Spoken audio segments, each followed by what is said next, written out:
नमस्कार दोस्तों, टिकोड एग्जाम में आप सभी का स्वागत है। आज की क्लास में हम लोग डिस्कस करेंगे RO ARO GS mock test, जिसमें कि 35 प्रश्न होंगे। ये प्रश्न हिंदी और इंग्लिश दोनों माध्यम में दिए गए हैं और ये प्रश्न आपके आने वाली परीक्षाओं के लिए बहुत ही महत्वपूर्ण है। तो चलिए आज की क्लास को स्टार्ट करते हैं मेरे साथ ऐश्वर्या सिंह के साथ। आज की क्लास को स्टार्ट करने से पहले थोड़ी सी इंफॉर्मेशन मैं आप लोगों को फाउंडेशन बैच की दूंगी, जहां पर आरओ एआरओ के एंटायर सिलेबस को कवर किया गया है थ्रू वीडियो लेक्चर्स। यहां पर आपको पीडीएफ के फॉर्मेट में नोट्स प्रोवाइड की जाएगी, टेस्ट सीरीज प्रोवाइड की जाएगी और आपको टेलीग्राम ग्रुप पे ज्वाइन कराया जाएगा। अगर आपको इस कोर्स से रिलेटेड कोई भी इंफॉर्मेशन चाहिए तो नीचे व्हाट्सएप नंबर दिया गया है, आप वहां पर कॉन्टैक्ट कर सकते हैं। डिकोड एग्जाम आप लोगों के लिए सेपरेट टेस्ट सीरीज भी लेकर आया है। अगर उसके रिगार्डिंग कोई इन्फॉर्मेशन चाहिए तो नीचे दिए गए व्हाट्सएप नंबर पर आप कांटेक्ट कर सकते हैं। डिकोड एग्जाम आप लोगों की समान हिंदी की पुस्तक भी लेकर आया है, जो कि आप घर बैठे ऑर्डर कर सकते हैं फ्लिपकार्ट या फिर अमेजोन से, या फिर अगर आप चाहें तो इसको अपने नियरेस्ट बुक स्टोर पर जाकर खरीद भी सकते हैं। परीक्षा की दृष्टि से महत्वपूर्ण पुस्तक है, तो एक बार इसका अध्ययन आप लोग जरूर कर लीजिए प्रीलिम्स में बैठने के पहले। तो चलिए अब आज की क्लास को हम स्टार्ट करते हैं। पहला प्रश्न जो दिया गया है स्क्रीन पर, हिंदी और इंग्लिश दोनों माध्यम में दिया गया है और इस तरीके के प्रश्न परीक्षा में बनते हैं। अगर आपने पास्ट ईयर्स के क्वेश्चंस को देखा होगा तो आपको समझ में आ रहा होगा। तो यहाँ पर देखिए पहला प्रश्न क्या है, अभिलेखों का अध्ययन क्या कहलाता है? एपिग्राफी, एंथ्रोपोलॉजी, पेट्रोलॉजी या फिर पैलियोंटोलॉजी? तो यहाँ पर आपका जो सही उत्तर है वो है आपका एपिग्राफी। फर्स्ट का ए आपका सही उत्तर है। एंथ्रोपोलॉजी की अगर हम बात करेंगे तो यहाँ पर हम मानव, उसके जेनेटिक, संस्कृति और समाज की वैज्ञानिक और समाजशास्त्रीय दृष्टिकोण से अध्ययन करते हैं। इसी तरीके से जब हम बात करते हैं पेट्रोलॉजी की, तो यहाँ पे पेट्रोलॉजी में याद रखिएगा यहाँ पे चट्टानों के अध्ययन किए जाते हैं, रॉक्स की स्टडी की जाती है पेट्रोलॉजी में। और पैलियोंटोलॉजी की अगर हम बात करेंगे तो यहाँ पर हम फॉसिल्स जो आपके हैं अर्थ के स्ट्रक्चर के अध्ययन करते हैं, history of life on earth study करते हैं on the basis of fossils. ठीक है, ये चीज याद रखिएगा। पृथ्वी के अतीत में पाए जाने वाले पेड़ पौधे और जीवों का अध्ययन आपका क्या कहलाता है? पैलियोंटोलॉजी। तो यहाँ पर हमने सभी को डिस्कस कर लिया और इस प्रश्न का जो सही उत्तर था वो आपका क्या था? ए आपका सही उत्तर था। अगला प्रश्न हम देखते हैं। दूसरा प्रश्न देखिए क्लास, यहाँ पर दूसरा प्रश्न आपका क्या है? नीचे दो कथन दिए गए हैं जिनमें से एक को कथन और दूसरे को कारण कहा गया है। तो हम कथन कारण पढ़ते हैं। मिजोरम को मोलेसिस बेसिन भी कहा जाता है, या मृदुल व असंगठित चट्टानों से बना है। तो यहाँ पर क्या बोला गया है कि Mizoram is also called the molasses basin because it is made up of soft and unorganised rock. तो यहाँ पर दोनों ही आपका सही है। ठीक है, यहाँ पर याद रखिएगा ए आपका सही उत्तर है। Both A and R true and R is the correct explanation of A. यहाँ पर अगर हम मिजोरम की बात करें क्लास, तो मिजोरम की सबसे ऊंची चोटी याद रखिएगा कौन सी होती है? मिजोरम की जो सबसे ऊंची चोटी है वो आपकी है ब्लू माउंटेन। अगला प्रश्न हम देखते हैं, तीसरा प्रश्न। नीचे दो कथन दिए गए हैं जिनमें से एक को कथन और दूसरे को कारण कहा गया है, तो कथन कारण बेस्ड प्रश्न ये भी है। यहाँ पर देखिए मानव शरीर में पाचन का अधिकांश भाग छोटी आंत में संपन्न होता है।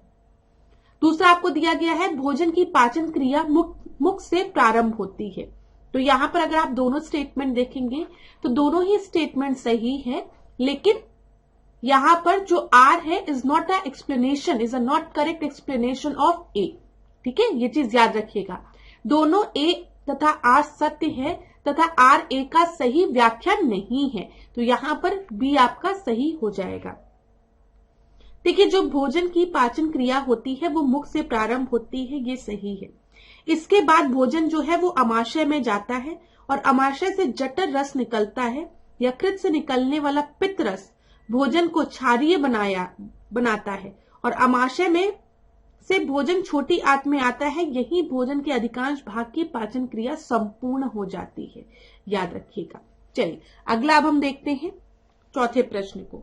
यहाँ पर झील और जिला दिया गया है, तो एक एक को मैच करते हुए चलेंगे हम। तो यहाँ पर देखिए सबसे पहले मोती झील की अगर हम बात करें तो मोती झील आपकी कहाँ पाई जाती है, तो ये आपकी है कानपुर में। ठीक है, तो ए का थर्ड। दूसरा देखते हैं हम चित्तौरा। चित्तौरा झील की अगर हम बात करेंगे तो ये कहां पर है, ये बहराइच में, बी का सेकंड। मदन सागर झील की अगर हम बात करेंगे तो ये महोबा में है, और दहर झील की हम बात करेंगे तो ये हरदोई में है। तो अगर आप इसको मैच करेंगे तो यहां पर ए का आपका क्या है, थर्ड है, बी का क्या है देख लीजिए क्लास, सेकंड है, सी का फोर्थ है और डी का फर्स्ट है। तो 3241 आपके बी ऑप्शन में दिया गया है, तो फोर्थ का बी आपका सही उत्तर होगा। अगला प्रश्न हम देखते हैं, 5वां प्रश्न। निम्नलिखित में से कौन सा युग्म सही सुमेलित नहीं है। यहां पर ध्यान दीजिएगा, बोला गया है कौन सा सही सुमेलित नहीं है। तो एक एक को देखते हुए चलते हैं। नेशनल ब्रेन रिसर्च सेंटर, ठीक है, जिसको कि हम कह रहे हैं राष्ट्रीय मस्तिष्क अनुसंधान केंद्र, ये मानेसर में है, हरियाणा में, ये एकदम सही है। ठीक है, केंद्रीय भवन निर्माण संस्थान, जिसको कि हम सेंट्रल बिल्डिंग रिसर्च इंस्टीट्यूट बोल रहे हैं, वो रुड़की उत्तराखंड में है, सही है। राष्ट्रीय एटलस और थीमेटिक मानचित्र संगठन, national atlas and thematic mapping organisation, कहां पर है, कोलकाता में है, सही है। राष्ट्रीय ग्रामीण विकास एवं पंचायती राज संस्थान, National Institute of Rural Development and Panchayati Raj, यहां पर आपका दिया गया है जयपुर, जयपुर में नहीं है, ये कहां पर है, ये हैदराबाद में है, याद रखिएगा। तो इस प्रश्न का सही उत्तर क्या हो जाएगा, फिफ्थ का डी आपका सही उत्तर हो जाएगा, ये सही सुमेलित नहीं है। अगला प्रश्न अब हम देखेंगे, 6वां प्रश्न। किसी विधि को असंवैधानिक घोषित करने का अधिकार निम्नलिखित में से किसका है। ठीक है, which of the following has the right to declare a law unconstitutional. क्या ये अधिकार संसद के पास है। क्या कभी आपने संसद को देखा है कि उसने किसी भी लॉ को अनकॉन्स्टिट्यूशनल बोल दिया हो। हाँ, अगर हम लेजिस्लेचर की बात करते हैं, हम विधायिका की बात करते हैं, ठीक है, तो वहां पर विधायिका लॉ बना रही है, और विधायिका किसमें है, आपके संसद का हिस्सा है, तो वो क्यों बनाए हुए लॉ को अनकॉन्स्टिट्यूशनल घोषित करेगी। ना ही राष्ट्रपति के पास ये अधिकार होता है, अधिकार उच्च न्यायालय और सर्वोच्च न्यायालय के पास होता है कि वो किसी भी लॉ को अनकॉन्स्टिट्यूशनल डिक्लेयर कर सकती है, हाई कोर्ट और सुप्रीम कोर्ट के पास। तो यहां पर अगर हम ऑप्शन को देखेंगे तो सी में 3 और 4 दिया है, तो 6 का सी आपका सही उत्तर है। अगला प्रश्न हम देखते हैं, 7वां प्रश्न। प्रश्नन बेरोजगारी का सिद्धांत का प्रतिपादन किसके द्वारा किया गया है। ठीक है, डिस्गाइज्ड अनएम्प्लॉयमेंट की बात की गई है यहाँ पर। तो यहाँ पर रेगनर नर्क्स द्वारा दिया गया है, ये आर्थर लेफर द्वारा दिया गया है, हर्षमैन या फिर रोजस्टीन रोडा द्वारा।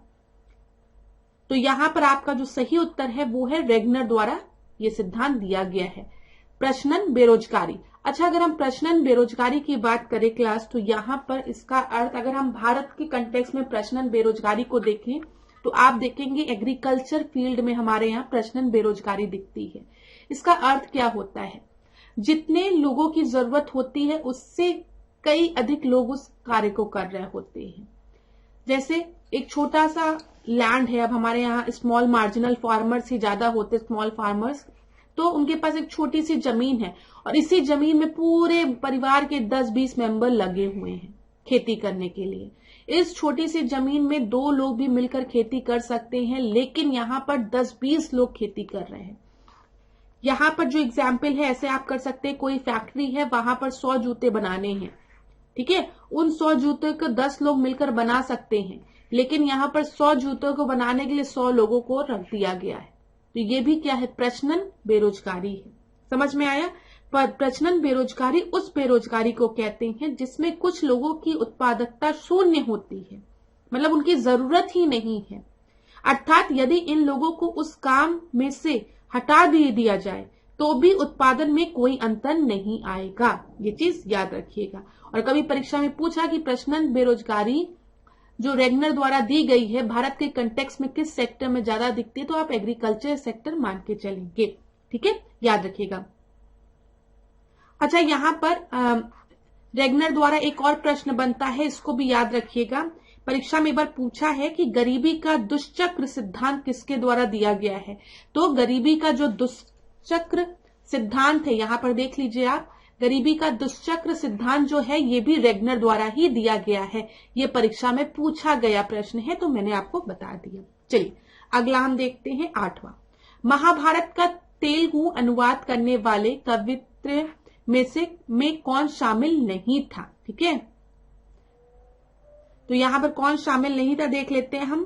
सबसे पहले आपको नयन दिए हैं, नयन दिए हैं, फिर श्रीनाथ दिया है, टिक्कन दिया है और एराप्रगदा दिया है। ठीक है, तो यहां पर जो श्रीनाथ थे वो इसमें सम्मिलित नहीं थे, इन्होंने नहीं महाभारत को तेलुगु में ट्रांसलेट किया है, ये चीज याद रखिएगा। यहां पर हम एक बार इसकी व्याख्या देख लेते हैं। महाभारत के तेलुगु अनुवाद का कार्य 11वीं शताब्दी में नयन ने प्रारंभ किया था, जिसे 13वीं शताब्दी में टिक्कन द्वारा तथा 14वीं शताब्दी में येरन द्वारा पूरा किया गया था। ये तीनों तेलुगु साहित्य के कवित्र के रूप में विख्यात हैं। तो नाम याद रखिएगा, ननन, नयन, ठीक है, टिक्कन और फिर येरन। थोड़ा सा बोलने में तकलीफ होती है, लेकिन आप लोग इसको पढ़ लीजिएगा। ठीक है, चलिए यहाँ पे इतनी चीज क्लियर हो गई। अच्छा, अगर हम प्रसिद्ध तेलुगु कवि श्रीनाथ की बात करें तो ये विजय साम्राज्य के शासक देवराय प्रथम के शासनकाल में रहते थे। कभी कभी परीक्षा में इस तरीके के भी प्रश्न बन जाते हैं कि ये किसके कंटेम्पररी हैं। ठीक है, ये किसके शासनकाल में थे, तो ये याद रख लीजिएगा। अगला प्रश्न हम देखते हैं, 9वां प्रश्न। मीनाक्षी मंदिर के संबंध में निम्नलिखित में से कौन सा कथन सत्य है। तो चलिए एक एक को देखते हुए चलते हैं। मीनाक्षी टेम्पल की बात हो रही है या तंजौर में स्थित है। मीनाक्षी टेम्पल जो है वो तंजौर में नहीं स्थित है, वो कहाँ पे स्थित है, मदुरई में, याद रखिएगा, मदुरई में। ठीक है, फिर यह मंदिर द्रविड़ शैली में निर्मित है, तो ये आपका बिल्कुल सही है। ठीक है, फिर उसके बाद इसका निर्माण पल्लव शासकों ने कराया था, ये भी आपका गलत है। इसका निर्माण पल्लव ने नहीं, इसका निर्माण पांडव लोगों ने कराया था। ठीक है, पांडवा ने कराया था। तो यहां पर आपका सही उत्तर क्या हो जाएगा, ओनली 2। ठीक है, यहाँ पे ओनली 2, तो बी सही उत्तर होगा। मैंने आपको एक्सप्लेनेशन में सही बता दिया कि ये आपका तंजौर में नहीं मदुरई में है, पांडव ने इसका कंस्ट्रक्शन कराया था। 10वें प्रश्न को अब हम देखते हैं। पृथ्वी की आंतरिक संरचना के संबंध में निम्नलिखित कथनों पर विचार कीजिए। इंटरनल स्ट्रक्चर ऑफ अर्थ की बात की गई है यहाँ पर। तो देखिए, भूपट्टी का निर्माण सिलिका एवं एल्यूमिनियम से हुआ है। क्रस्ट की बात यहाँ पे की जा रही है, जो क्रस्ट है वो आपका सिलिका और एल्यूमिनियम से मिलकर बना रहता है, तो ये आपका बिल्कुल सही है। इसी वजह से अगर आप देखेंगे तो सियाल कहा जाता है, यहाँ पे सिलिका और एल्यूमिनियम से क्रस्ट मिलकर बना रहता है। मेंटल का निर्माण सिलिका एवं मैग्नीज से हुआ रहता है। ठीक है, तो यहाँ पे आपका सीमा सिलिका और मैग्नीशियम, और कोर का निर्माण जो है वो लोहे से होता है, लोहे और हम कहते हैं निकिल से, इन दोनों से मिलकर निकिल और लोहे से, तो नीफे। तो यहां पर आपका जो तीनों ही दिया गया है वो बिल्कुल सही है, और इस प्रश्न का सही उत्तर क्या हो जाएगा, 10th का डी आपका सही उत्तर हो जाएगा। यहां पर क्लास देख लीजिए। यहां पर सबसे पहले जब हम बात करते हैं क्रस्ट की, तो क्रस्ट आपका सियाल से मिलकर बना रहता है, सिलिकॉन एल्यूमिनियम से।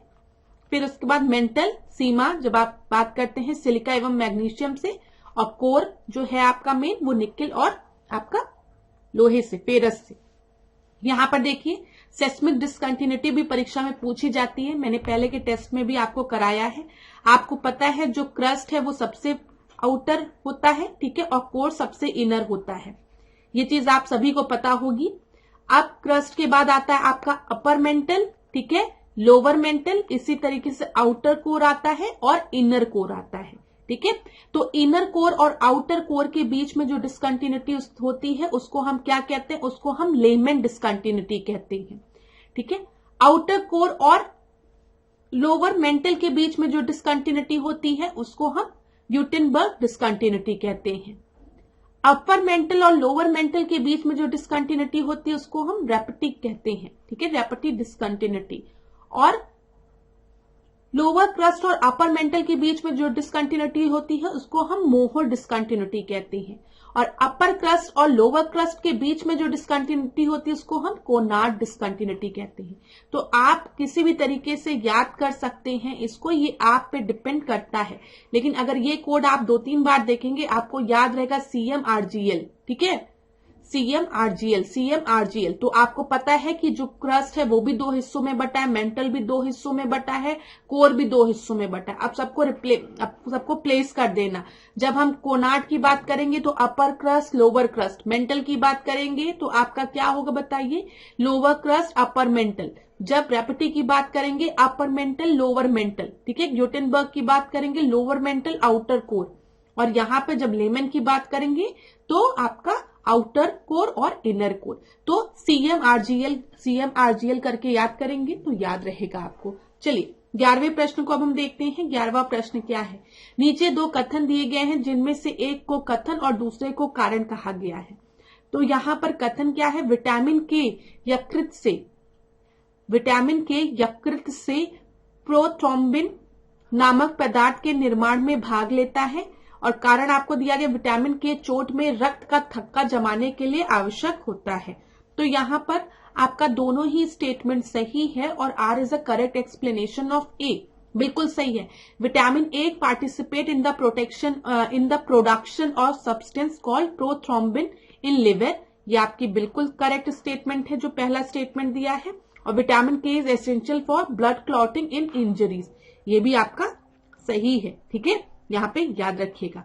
तो ए आपका सही उत्तर हो जाएगा। क्लास व्याख्या देखना है तो आप देख सकते हैं, विटामिन के यकृत में प्रोथ्रोम्बिन नामक पदार्थ के निर्माण में भाग लेता है, अतः विटामिन के चोट में रक्त का थक्का जमाने के लिए आवश्यक है, इसीलिए इसे रक्त स्राव रोधी पदार्थ भी कहते हैं। विटामिन के की कमी से रुधिर का स्राव होना, पेशीय ऐंठन व हीमोफीलिया जैसी बीमारी होती है। अब ये किस में पाए जाते हैं, तो ये आपकी हरी सब्जी, टमाटर, गोभी, सोयाबीन, इन सब में मिलते हैं। चलो 12वें प्रश्न को अब हम देखते हैं। प्रकाश की चाल के संबंध में निम्नलिखित में से कौन सा कथन सही नहीं है, यहां पर बोला गया है कौन सा कथन नहीं सही है। तो एक को देखते हुए चलते हैं। प्रकाश की चाल का मापन सर्वप्रथम 1670 में डेनिस खगोल वैज्ञानिक ओल रोमर ने किया था। The speed of light was first discovered in 1670 by the Danish astronomer Ole Romer. प्रकाश की चाल निर्वात में सर्वाधिक होती है।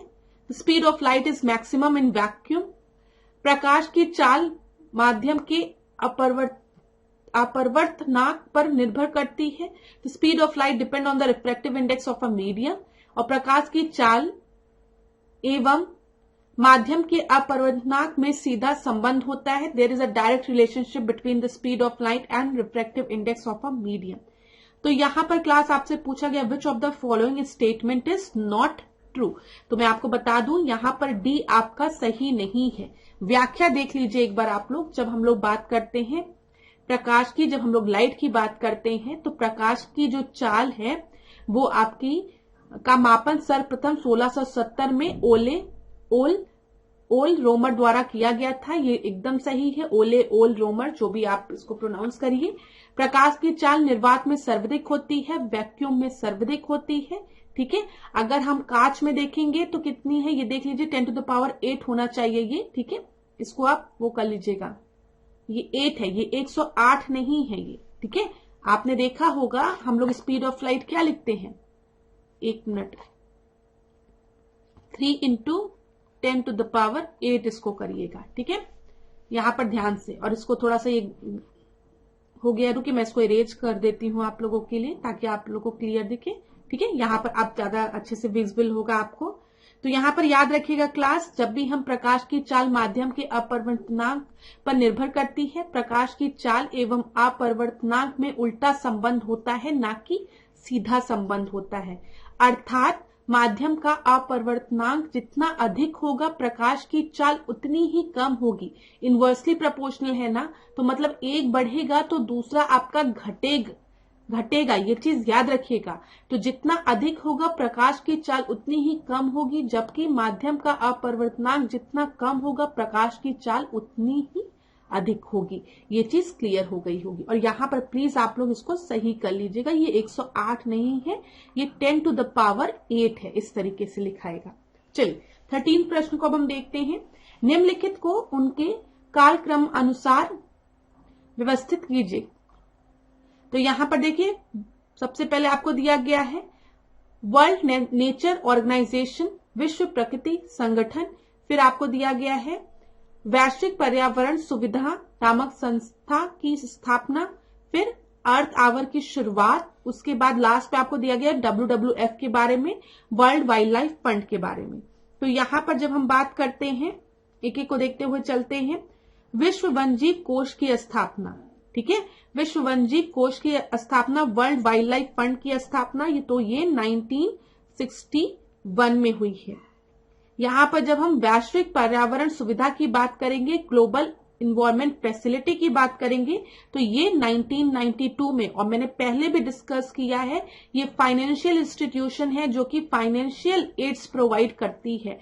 और ये आपका कब बनी थी? रियो अर्थ समिट के समय, ठीक है, जो रियो दी जेनेरियो में हुआ था ब्राजील में 1992 में अर्थ समिट, उस समय याद रखिएगा GEF का गठन हुआ था। अर्थ आवर की शुरुआत जब हम बात करते हैं तो 2007 में, और विश्व प्रकृति संगठन की बात करेंगे तो 2014। अब आप इसको अरेंज करिए तो सबसे पहले आपको 4th दिखेगा, 4th के बाद आपको क्या मिलेगा? 2 मिलेगा, उसके बाद 3 मिलेगा, फिर 1, तो 4 2 3 1 आपको बी ऑप्शन में दिया है, तो 13th का बी आपका सही उत्तर है। अच्छा क्लास, अगर आपको मेरी स्पीड बहुत तेज लग रही है या फिर मेरी स्पीड बहुत स्लो लग रही है तो आप अपने अकॉर्डिंग YouTube पे उसको सेट कर लीजिएगा। अगर लग रहा है कि मैम आंसर बहुत जल्दी दे रही हैं तो वीडियो को पॉज करके पहले अपना आंसर दे लिया करिए, फिर मेरा आंसर सुना करिए। और अगर ऐसा लगता है कि मैम आंसर बहुत स्लो दे रही है तो वीडियो को फास्ट आप कर सकते हैं, लेकिन एक बार इन टेस्ट के क्वेश्चंस को जरूर देख लीजिएगा।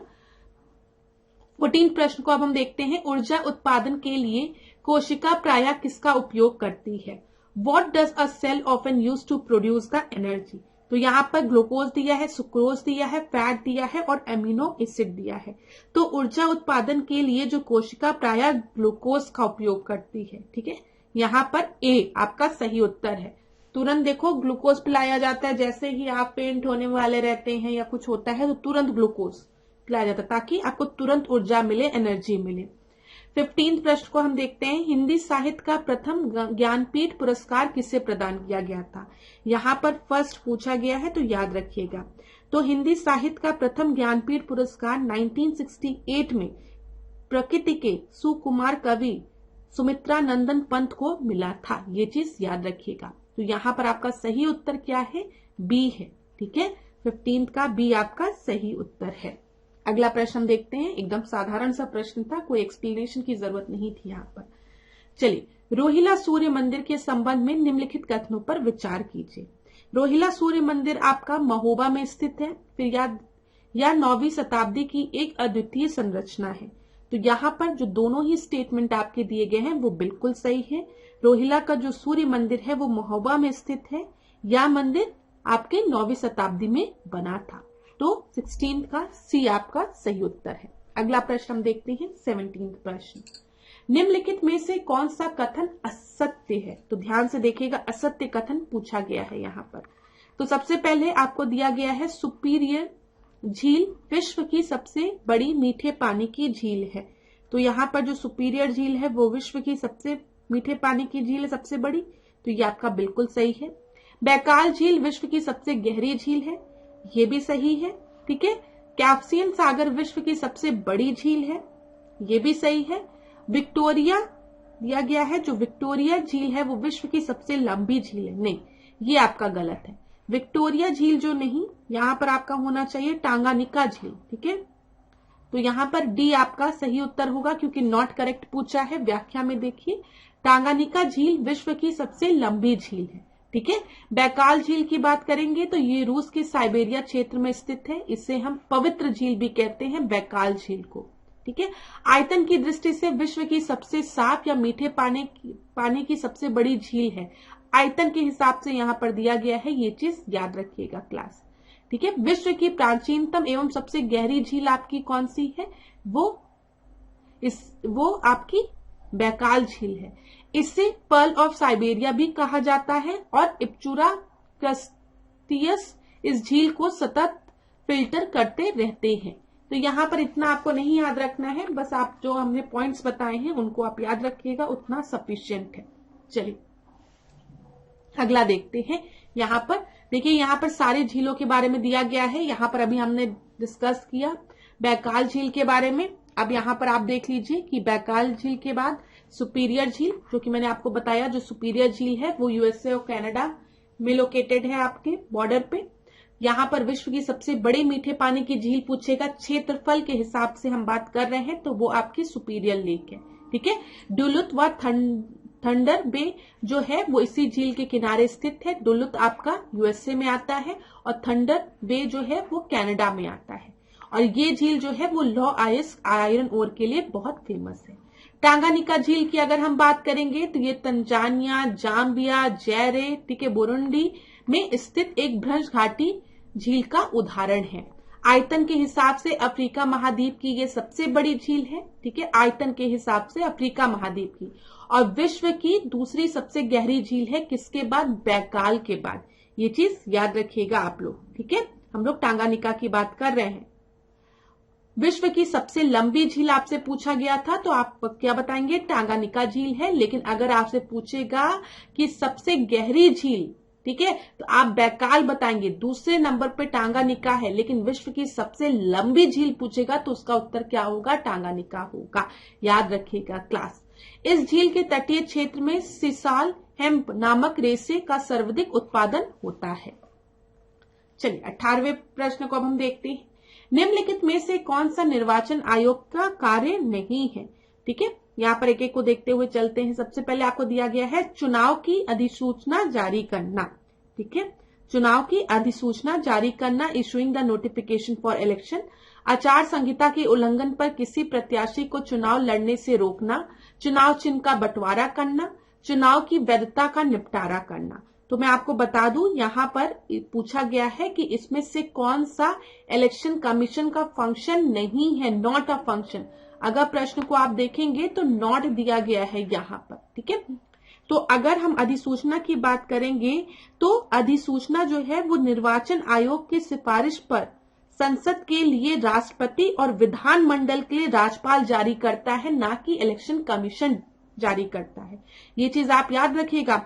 निर्वाचन आयोग की सिफारिश पर जो अधिसूचना है संसद के लिए राष्ट्रपति करेगा, और स्टेट की बात करेंगे, विधानमंडल की बात करेंगे तो वहां पर राज्यपाल जारी करता है। तो पहला तो आपका गलत हो गया। पहला जैसे ही पता है गलत हो गया, ये ऑप्शन आपके हट गए। अब 2 और 4, 3 और 4, अब यहां से 4 तो कॉमन है तो मतलब 4 तो आपका होगा ही। ठीक है, अब 2 और 3 में हमको देखना है। आचार संहिता के उल्लंघन पर किसी प्रत्याशी को चुनाव लड़ने से रोकना।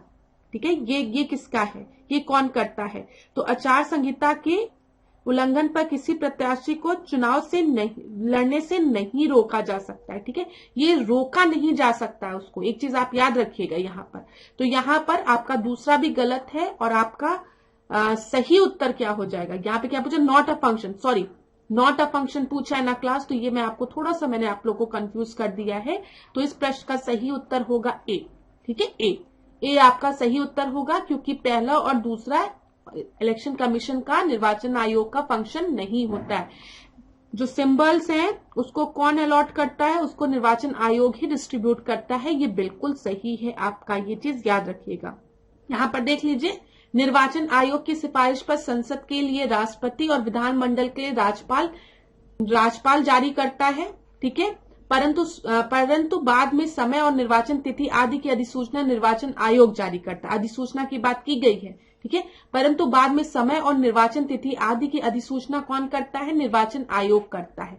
नोटिफिकेशन यहाँ पे राष्ट्रपति और राज्यपाल निकालता है। आचार संहिता के उल्लंघन पर किसी प्रत्याशी को चुनाव लड़ने से नहीं रोका जा सकता है, जो कि हमने डिस्कस कर लिया है। 19 प्रश्न को अब हम देखते हैं। चित्राई त्योहार कहाँ मनाया जाता है? तो चित्राई त्योहार आपका मेघालय में, गुजरात में, तमिलनाडु में, हिमाचल प्रदेश में। कहाँ मनाया जाता है? डायरेक्ट प्रश्न है, ये तमिलनाडु में मनाया जाता है। 19वें का सी आपका सही उत्तर है। 20वें प्रश्न को अब हम देखते हैं। 20वां प्रश्न देखिए, निम्नलिखित में से कौन सा जल से हल्का तत्व है? तो जल से हल्का तत्व कौन सा है? सोडियम है कि मैग्नीशियम है कि ऑस्मियम है कि मैग्नीज है? तो यहाँ पर जब हम बात करेंगे, सोडियम जो होता है वो जल से हल्का तत्व होता है, ठीक है, और ये बहुत ज्यादा हाईली रिएक्टिव मेटल होता है, ये एक एल्कलाइन मेटल होता है, ये चीज याद रखिएगा। तो यहाँ पर आपका सही उत्तर क्या होगा? ए आपका सही उत्तर है। 21 प्रश्न को अब हम देखते हैं, कुरिल द्वीप किन दो देशों के बीच विवादित है? तो कुरिल लैंड की बात यहाँ पर की गई है, कुरिल आइलैंड की यहाँ पर बात की गई है। तो ये रशिया और जापान के बीच में विवादित है कि ये इंडोनेशिया, मलेशिया के, फिलीपींस या चीन, या फिर फ्रांस और पुर्तगाल? यहाँ पर आपका सही उत्तर जो है ये आपका रशिया और जापान के बीच में एक विवादित आइलैंड है। ए आपका सही उत्तर है। इस तरीके के प्रश्न परीक्षा में पूछे जाते हैं क्लास, तो छोड़िएगा नहीं। 22वें प्रश्न को अब हम देखते हैं, सॉरी क्लास आगे हो गया था। 22वें प्रश्न को अब हम देखते हैं, डेटम रेखा, ठीक है, डेटम रेखा की बात की गई है। डेटम रेखा क्या है? समुद्र तल की क्षैतिज रेखा जिससे ऊंचाई तथा गहराई की माप होती है। Horizontal line of sea level by which the height and depth are measured. विशुद्ध रेखा, ठीक है, फिर उसका दिया गया है अंतरराष्ट्रीय तिथि रेखा, इंटरनेशनल डेट लाइन। फिर लास्ट में आपको दिया गया काल्पनिक रेखा जो शून्य देशांतर पर है। तो यहां पर अगर हम डेटम रेखा की बात करेंगे तो वह रेखा अथवा स्थिर बिंदु जिसके सापेक्ष किसी ऊंचाई पर जाते हुए वस्तु की ऊंचाई अथवा गहराई की नाप की जाती है, उसे हम डेटम रेखा कहते हैं। तो यहाँ पे समुद्री तल की क्षैतिज रेखा जिससे ऊंचाई तथा गहराई की माप होती है उसे हम क्या कहेंगे? डेटम रेखा बोलेंगे, ठीक है। तो 22वें का ए आपका सही उत्तर। 22वें प्रश्न को देखते हैं, उस समय भारत का वाइसरॉय कौन था जब सर्वप्रथम भारत तथा इंग्लैंड दोनों स्थानों पर एक साथ सिविल सेवा परीक्षा का आयोजन किया जाना शुरू हुआ था? तो who was the viceroy of India at that time when the civil services examination was first conducted simultaneously in both English in India and England? तो यहाँ पर आपका पहला ऑप्शन दिया गया है लॉर्ड हार्डिंग, दूसरा लॉर्ड मिंटो, फिर लॉर्ड रेडिंग और लास्ट में आपको दिया गया है लॉर्ड चेम्सफोर्ड। और इस प्रश्न का सही उत्तर जो है वो 23वें का सी आपका सही उत्तर है, ठीक है, लॉर्ड रीडिंग के समय। लॉर्ड रीडिंग का वर्ष अगर हम देखेंगे तो 1921 से 1926 तक का ये भारत का वाइसरॉय रहा है। और 1923 में सर्वप्रथम भारत तथा इंग्लैंड दोनों स्थानों पर एक साथ सिविल सेवा परीक्षा का आयोजन किया गया था। पहली बार भारत में इलाहाबाद में सिविल सेवा परीक्षा आयोजित की गई थी। इसके अलावा इसके कार्यकाल के दौरान केरल में मोपला विद्रोह, चौरी चौरा घटना, ठीक है, फिर स्वराज पार्टी का गठन। अब यहाँ पर आप देख लीजिए, अगर हम चौरी चौरा कांड की बात करें, यहाँ पे घटना की बात करें तो ये आपका 5 फरवरी 1922 को हुआ था। स्वराज पार्टी का गठन 1923 में हुआ था ना। दिल्ली और नागपुर विश्वविद्यालय की स्थापना हुई थी। यहाँ पे ये सारी बातें याद रखिएगा इनसे रिलेटेड। लॉर्ड चेम्सफोर्ड की अगर हम बात करेंगे तो लॉर्ड चेम्सफोर्ड के समय जलियांवाला बाग हत्याकांड हुआ था 1919 में और असहयोग आंदोलन 1920 की शुरुआत हुई थी। लॉर्ड हार्डिंग की अगर बात करेंगे तो लॉर्ड हार्डिंग द्वितीय के समय बंगाल का विभाजन रद्द हुआ था, 1911-12 का समय है ये। और लॉर्ड मिंटो द्वितीय के कार्यकाल के दौरान 1906 में, जिसको कि हम मौले मिंटो रिफॉर्म कहते हैं, उसमें मुस्लिम लीग की स्थापना हुई थी। और यहीं पर जिसको मैंने कहा है मौले मिंटो रिफॉर्म 1909 वाला ना, यहाँ इस रिफॉर्म में क्या बात की गई थी? सेपरेट इलेक्टोरेट की बात की थी, पृथक निर्वाचन मंडल की बात की गई थी मुस्लिम्स के लिए, यहाँ पे याद रखिएगा। तो 1906 और 1909 ये सब किसके समय में हुआ है? मिंटो के समय में हुआ है। तो रिवाइज हो गया होगा, कंफ्यूजन नहीं हो रही होगी। 24वें प्रश्न को अब हम देखते हैं। 24वां प्रश्न आपका क्या है? 24वां प्रश्न में बोला गया है कि यहाँ पर कि निम्नलिखित में से किसने पीरी मुरीदी प्रथा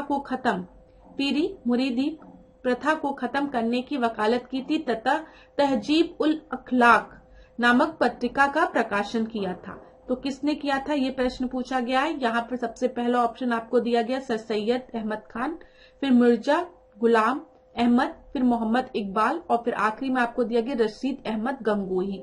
तो यहाँ पर जब हम बात करते हैं सर सैयद अहमद खान ने पीरी मुरीदी प्रथा को खत्म करने की वकालत की थी 1870 में, याद रखिएगा। और इन्होंने ही तहजीब उल अखलाक नामक पत्रिका का प्रकाशन भी किया था।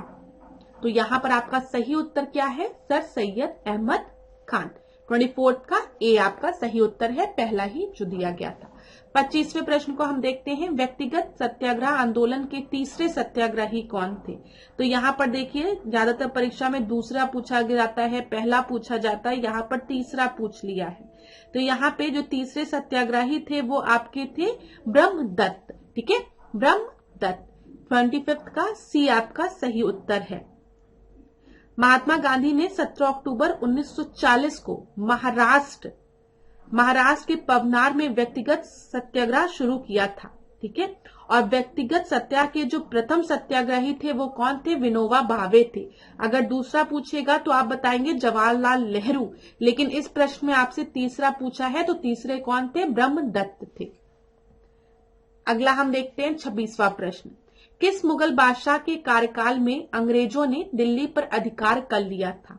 तो अंग्रेजों ने दिल्ली पर अधिकार कब किया था, किसके समय पे? बताइए, शाह आलम द्वितीय के, कि अकबर द्वितीय के, बहादुर शाह द्वितीय के, फिर की आलमगीर द्वितीय के? तो यहाँ पर मैं आपको बता दूं, यहाँ पर जो आपका सही उत्तर है वो है शाह आलम द्वितीय। ठीक है, 26 का ए आपका सही उत्तर है। यहाँ पर देख लीजिए व्याख्या, मुगल बादशाह शाह आलम द्वितीय अली गौहर के कार्यकाल में 1803 में अंग्रेजों ने दिल्ली पर अधिकार कर लिया था। शाह आलम द्वितीय अली गौहर के शासनकाल में पानीपत का तीसरा युद्ध और बक्सर का भी युद्ध हुआ था। आपको कल ही मैंने बक्सर के युद्ध के बारे में बताया था क्विक रिवीजन सीरीज में कि 1764 में जब बक्सर का युद्ध हुआ तो इसको हम एक निर्णायक युद्ध कहते हैं। क्यों निर्णायक युद्ध कहते हैं? क्योंकि इसमें आपके कौन कौन थे बताइए? मीर काजिब था जो कि बंगाल का नवाब था, और इधर आपका अवध का नवाब हो गया, और मुगल बादशाह शाह आलम द्वितीय, और ये तीनों को परास्त कर दिया, हरा दिया किसने? हेक्टर मुनरो की सेना ने। ठीक है, तो ब्रिटिशर्स ने इनको हरा दिया और इसके बाद ब्रिटिशर्स को दीवानी राइट प्राप्त हो गई थी। ये सारी चीजें हमने आपको बताया, इसी वजह से इसको एक निर्णायक युद्ध कहते हैं। 27वें प्रश्न को देखिए, औरंगजेब के संबंध में निम्नलिखित में से कौन सा कथन असत्य है? यहाँ पे इनकरेक्ट पूछा है, याद रखिएगा। तो चलिए पहला देखते हैं, गुरुवार ठीक है जुम्मेरात की रात को पीरों की मजार एवं अन्य कब्रों पर दिए जलाने की प्रथा को बंद करवा दिया था औरंगजेब ने। ठीक है, औरंगजेब के शासनकाल में मुगल सेना में सर्वाधिक हिंदू सेनापति थी, सही है। औरंगजेब के शासनकाल में फारसी भाषा में शास्त्रीय संगीत पर सर्वाधिक पुस्तकें लिखी गई, सही है। औरंगजेब का चिकित्सक, ठीक है, चिकित्सक यहाँ पे फ्रांकोइस बर्नियर था जो एक पुर्तगाली यात्री था, यहाँ पर दिया गया है। तो यहाँ पर अगर हम बात करें, ये जो दिया गया है आपको फ्रांकोइस बर्नियर, ये तो औरंगजेब के समय में था, ये एकदम सही है, लेकिन ये एक पुर्तगाली यात्री नहीं था। यहाँ पर एक छोटी सी मिस्टेक इन्होंने कर दी है, ये एक फ्रांसीसी यात्री था। तो यहाँ पर नॉट करेक्ट पूछा है, इस वजह से 27वें का सही उत्तर आपका डी हो जाएगा। अब यहाँ पर एक बार व्याख्या हम देख लेते हैं। देखिए, औरंगजेब का चिकित्सक जो कि फ्रांकोइस बर्नियर था, जो कि एक फ्रांसीसी यात्री था, जो मैंने आपको बताया। औरंगजेब ने संगीत पर प्रतिबंध लगा दिया था। हालांकि औरंगजेब के शासन काल में फारसी भाषा में शास्त्रीय संगीत पर सर्वाधिक पुस्तकें लिखी गई थी तथा औरंगजेब स्वयं वीणा बजाने में दक्ष था, याद रखिएगा। गुरुवार जुम्मेरात की रात को पीरों की मजार एवं अन्य कब्रों पर दिए जलाने की प्रथा को बंद करवा दिया था औरंगजेब ने। औरंगजेब के शासनकाल में मुगल सेना में सर्वाधिक हिंदू सेनापति थे। औरंगजेब ने दरबार में तत्कालीन इतिहास लिखने पर पाबंदी लगा दी थी। सारे पॉइंट्स आप याद रखिएगा। चलिए 28वें प्रश्न को अब हम देखते हैं। निम्नलिखित में से कौन गैसों के प्रसरण का एक उदाहरण है? तो यहाँ पे डिफ्यूजन ऑफ गैसेस की बात की गई है। तो बताइए, smell of perfume, fragrance of अगरबत्ती, फ्रेग्रेंस इन फूड। तो ये सारी चीजें आपके डिफ्यूजन ऑफ गैसेस की वजह से होती है। स्प्रेड हो रही है ना फ्रेग्रेंस या स्मेल किसी भी चीज की। तो यहाँ पर इत्र की महक, अगरबत्ती की खुशबू, भोजन में सुगंध, ये सारे आपके गैसों के प्रसरण का उदाहरण है। तो डी आपका सही उत्तर हो जाएगा 28वें का। चलिए 29 प्रश्न को अब हम देखते हैं। नियामगिरी आंदोलन का संबंध किस राज्य से है? तो Niyamgiri movement is related to which state? Bihar, Orissa, Gujarat या फिर केरल? तो यहां पर अगर हम बात करेंगे, आपका सही उत्तर जो है वो है उड़ीसा।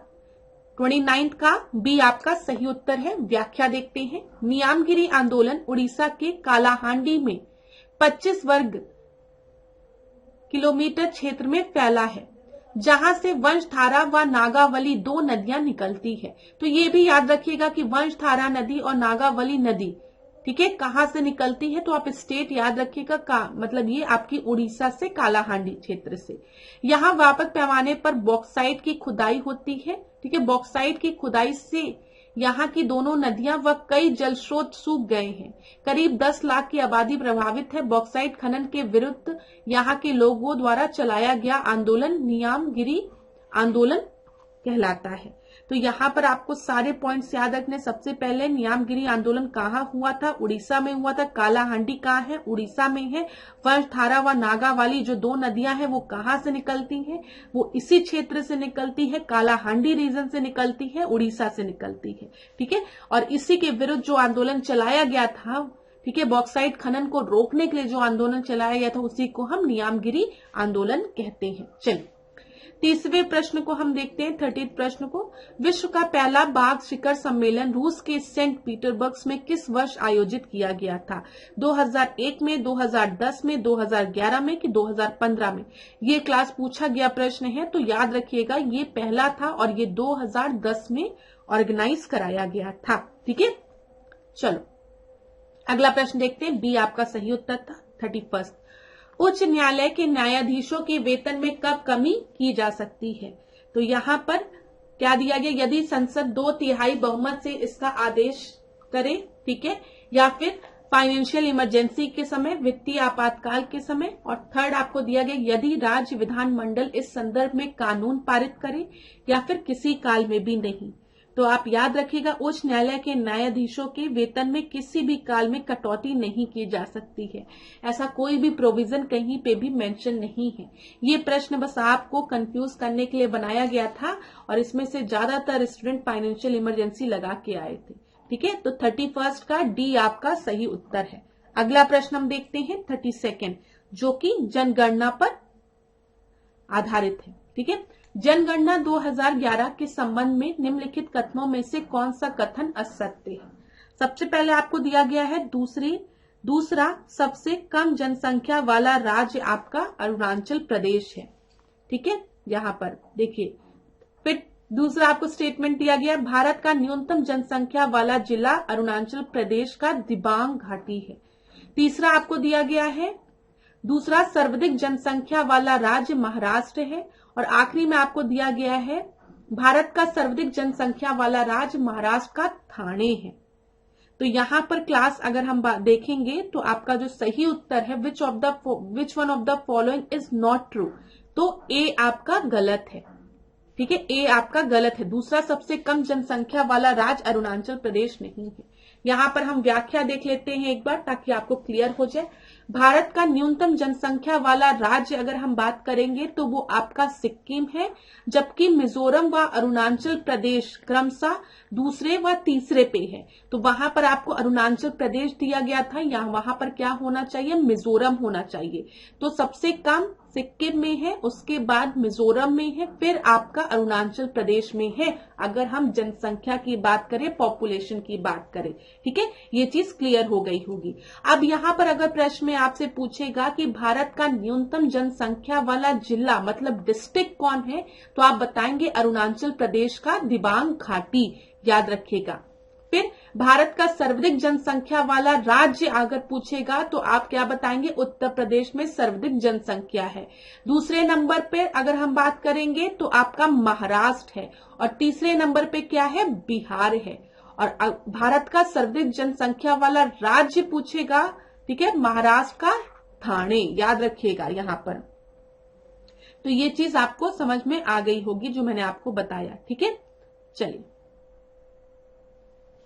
तो यहाँ पे ये याद रखिएगा सर्वाधिक जनसंख्या वाला, ये आप इसको करिए डिस्ट्रिक्ट, ठीक है। यहाँ पर जिला करिए उसको। यहाँ पर जैसे लिखा है ना, भारत का सर्वाधिक जनसंख्या वाला राज्य महाराष्ट्र का ठाणे है, तो यहाँ पे मोस्ट पॉपुलस डिस्ट्रिक्ट की बात की जा रही है, ठीक है। यहाँ पे जिला करिएगा, ये थोड़ा सा गड़बड़ दे दिया गया है यहाँ पर, इसको जिला करिए इंग्लिश हिंदी में थोड़ा सा एक्सप्लेनेशन में, तो यहाँ पे महाराष्ट्र का ठाणे होगा, ठीक है। दूसरा सर्वाधिक जनसंख्या वाला राज्य महाराष्ट्र है, सबसे पहला आपका उत्तर प्रदेश है, महाराष्ट्र है, फिर बिहार है, ये चीज क्लियर हो गई। भारत का न्यूनतम जनसंख्या वाला जिला अरुणाचल प्रदेश का दिबांग घाटी, और यहाँ पे भारत का सर्वाधिक जनसंख्या वाला जिला जो है वो महाराष्ट्र का ठाणे है। अब चीजें क्लियर हो गई होगी। और दूसरा सबसे कम जनसंख्या वाला राज्य अरुणाचल प्रदेश नहीं, आपका क्या है, आपका मिजोरम है, और सबसे कम पूछेगा तो सिक्किम होगा, ठीक है, उसके बाद अरुणाचल प्रदेश। चलिए 33rd प्रश्न को अब हम देखते हैं। यहाँ पे 33rd प्रश्न आपका क्या है, 33वां प्रश्न। 33वां प्रश्न आपका है, निम्नलिखित में से किसे श्वेत स्वर्ण के रूप में जाना जाता है। तो यहाँ पर व्हाइट गोल्ड की बात की गई है, प्लैटिनम को, ठीक है, टाइटेनियम को, निकल को, या फिर क्रोमियम को। और इस प्रश्न का जो सही उत्तर है वो है आपका प्लैटिनम को हम व्हाइट गोल्ड के नाम से जानते हैं। 33 का ए आपका सही। 4th प्रश्न देखते हैं, सूची 1 को सूची 2 से मिलाइए।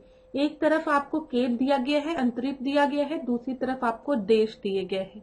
तो यहाँ पे सेंट फ्रांसिस केप दिया गया है, फिर प्रिया केप, याक केप, ऑरेंज केप।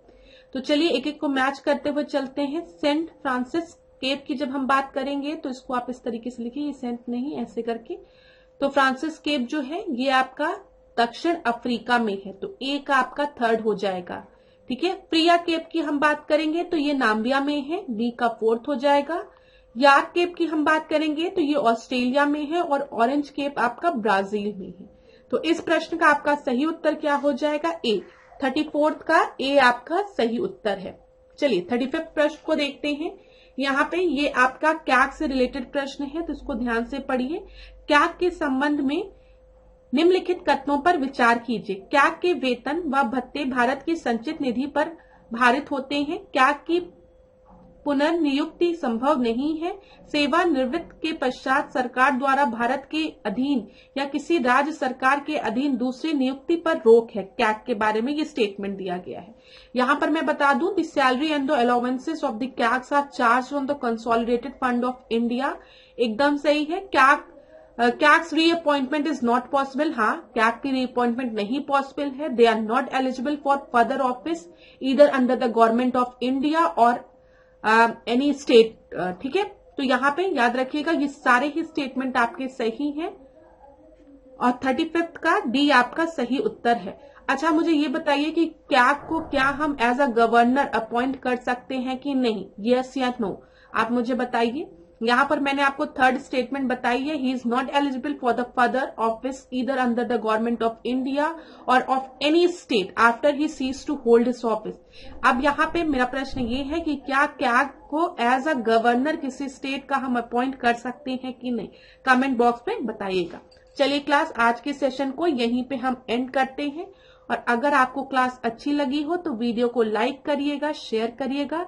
इसी तरीके से डिकोड एग्जाम के साथ बने रहिए, खूब पढ़िए, खूब आगे बढ़िए। क्विक रिवीजन सीरीज में हम उन सारे टॉपिक्स को कवर करेंगे जो कि आपने मुझे कमेंट बॉक्स में बताए हैं। उसकी चिंता आप बिल्कुल भी नहीं करेंगे, आने वाले क्लासेस में हम उसको कवर कर लेंगे। लेकिन ये मॉक टेस्ट भी आप जरूर लगाइए, यहाँ से आपको ये पता चलेगा कि आपकी तैयारी कैसी चल रही है। अगर मॉक टेस्ट में आपका अच्छा स्कोर हो रहा है तो अच्छी बात है, लेकिन अगर अभी कम स्कोर हो रहा है तो परेशान बिल्कुल नहीं होंगे, अपनी पढ़ाई रोज करेंगे, ठीक है। परेशान होने के लिए मॉक टेस्ट नहीं दे रहे हैं, जो कमियां हैं उसको पहचानने के लिए और उसको सुधारने के लिए आप मॉक टेस्ट लगा रहे हैं। ये चीज सोच के रखिएगा, हताश बिल्कुल भी मत होइएगा, क्योंकि अब जैसे जैसे परीक्षा आपकी पास आएगी आप में से ज्यादातर स्टूडेंट हताश होने लगेंगे, और जैसे ही आप हताश होंगे आप रेस के बाहर हो जाएंगे। तो बिल्कुल भी बिना हताश हुए बिल्कुल भी परेशान मत होइए, मॉक टेस्ट दीजिए, प्रीवियस ईयर के क्वेश्चंस लगाइए, क्विक रिवीजन सीरीज देखिए, ठीक है, और करंट को अपडेट करते रहिए, आपका सिलेक्शन जरूर होगा। तो thank you so much class. इसी तरीके से खूब पढ़िए, खूब आगे बढ़िए।